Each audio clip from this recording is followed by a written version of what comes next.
আসসালামু আলাইকুম, কেমন আছেন সবাই? আপনারা দেখতে পাচ্ছেন আমার ছাদ বাগানের অ্যাকোপনিক্স সিস্টেম।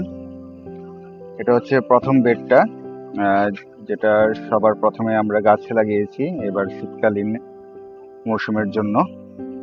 মাশাআল্লাহ, টমেটো গাছগুলো সম্পূর্ণ সেট হয়ে গেছে এবং খুব দ্রুত বেড়ে উঠতেছে তারা।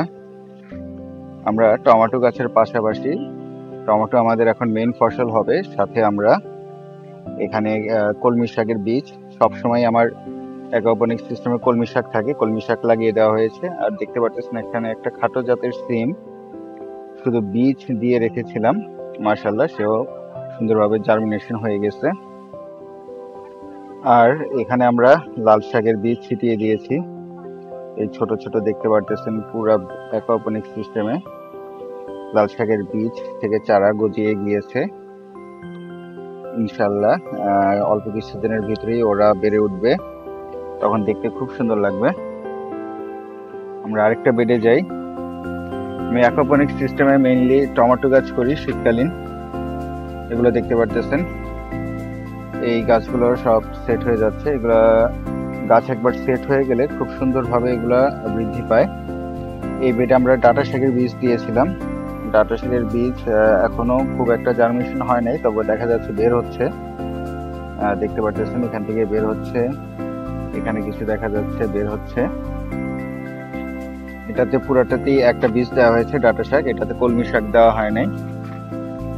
এই বেডটাতে আমরা কলমি শাক পালং শাক দুইটাই দিয়েছি। দেখতে পাচ্ছেন কলমি শাকগুলো বড় হয়ে যাচ্ছে। আর ওইখানে টমেটো গাছ, একটা বেডে টমেটো গাছ আছে প্রায় 5টার মতো, এগুলো সব কলমি শাক। এখানে একটা টমেটো গাছ, আর আমরা পুরাতন একটা পুঁই শাক গাছ রেখে দিয়েছি।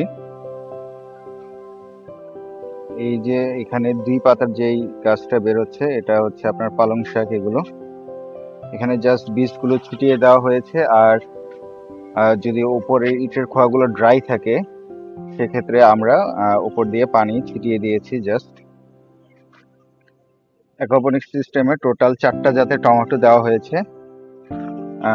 এর মধ্যে একটা দেওয়া হয়েছে পিঙ্ক চেরি টমেটো, একটা দেওয়া হয়েছে Baahubali tomato, F1 hybrid Baahubali যেটা, আর বানানা টমেটো, আর ইস্পাহানির দীপালি। এই 4টা টমেটোর জাত অ্যাকোপনিক্স সিস্টেমে এবার দেওয়া হয়েছে। আর এখান দিয়ে আমরা পালং শাকের বীজ ছিটিয়ে দিয়েছিলাম, দেখতে পাচ্ছেন এগুলো সুন্দরভাবে জার্মিনেশন হয়ে গিয়েছে। এই যে পালং শাক থেকে সুন্দরভাবে চারা গজিয়েছে। অল্প কিছুদিন 10-15 দিনের ভিতরে একটা ভালো একটা সুন্দর আপডেট পাবেন আপনার অ্যাকোপনিক্স সিস্টেমের। তো আজকের ভিডিও এই পর্যন্তই। এই যেহেতু আমি ছোট ছোট আপনার শাক করতেছি অ্যাকোপনিক্সে, তাই পুরাটা এটা হচ্ছে মাছের নেট, মাছ ধরার যেই জাল তৈরি করা হয় সেই নেট। আমি যখন বাগান শুরু করেছিলাম তখন আমার পুরা ছাদ এটা দিয়ে কভার করেছিলাম, কিন্তু বিভিন্ন রকমের পাখি এটার ভিতরে আটকে মারা যাওয়ার কারণে পরবর্তীতে সম্পূর্ণ নেটটাই খুলে রাখা হয়েছিল। এখন সেটাকে টুকটাক কাজে লাগানো হচ্ছে। একদম পুরা অ্যাকোপনিক্স সিস্টেমটা সুন্দরভাবে কভার করে দেওয়া হয়েছে যাতে কোনো প্রকারের পাখি ডিস্টার্ব না করতে পারে।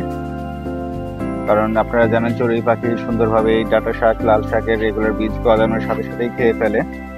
পাশাপাশি আমরা এটার নিচেও, এই টবগুলো আমার পরিত্যক্ত ছিল, স্পেশালি এগুলোতে ঘাস লাগানো ছিল মুরগিকে খাওয়ানোর জন্য।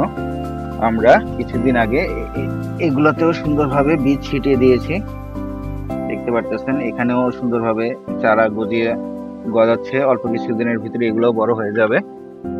তো সবাইকে অসংখ্য ধন্যবাদ ভিডিওটি দেখার জন্য। আসসালামু আলাইকুম, খোদা হাফেজ।